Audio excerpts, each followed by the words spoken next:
Hello, sixth grade students. If you're taking accelerated math, then under the expressions module, which would be module 6, you have a few extra items that I'd like for you to be aware of. And what you're going to find that under properties of operations advanced.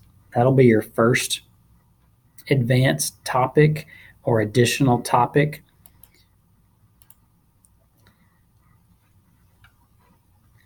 And under this lesson that has 6 pages to it, I want you to be thinking about how can I relay to Dr. Wilson about commutative property of multiplication with negative numbers.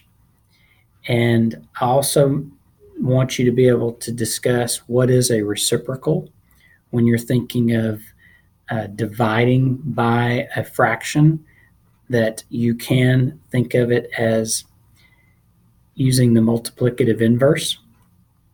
So 1 divided by 8 is the same as 1 times 1/8. You can also think of different examples with the distributive property. Okay, so I want you to be able to apply the distributive property with positive numbers and with negative numbers. Another lesson is rewriting expressions.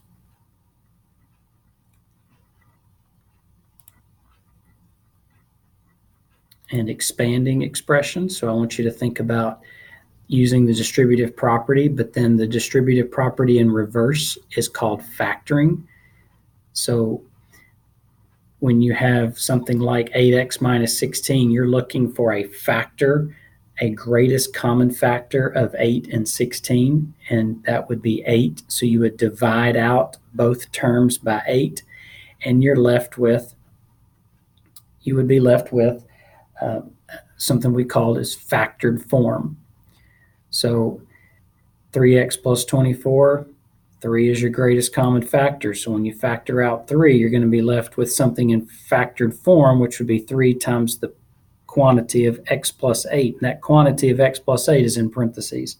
So I want you to be able to factor out, when given two terms like 3x plus 24, I want you to be able to find the GCF and write it in a factored form. And I also want you to be able to do that when you're dealing with fractions as well. For instance, 1/4 x plus 8. I want you to be able to factor out a 1/4 from both terms, which is now thinking of it as, well, 1/4 divided by 1/4 and 8 divided by 1/4. Well, 8 divided by 1/4 is the same as 8 multiplied by 4, because you can use the multiplicative inverse, or you can think of it as a reciprocal. So those are 2 more items that I want you to be able to do in this lesson. And then finally, I want you to be able to compute sales tax on a given item.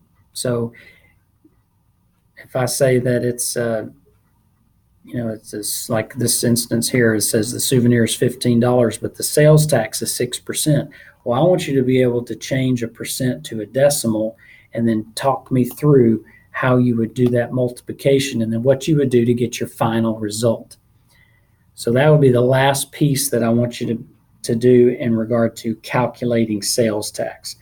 There's different methods, and I don't care which method you use in order to determine the calculation of sales tax. So again, those are 3 additional items, high points in this module that I want you to be aware of in preparation for your DBA, and this is Module 6, Expressions.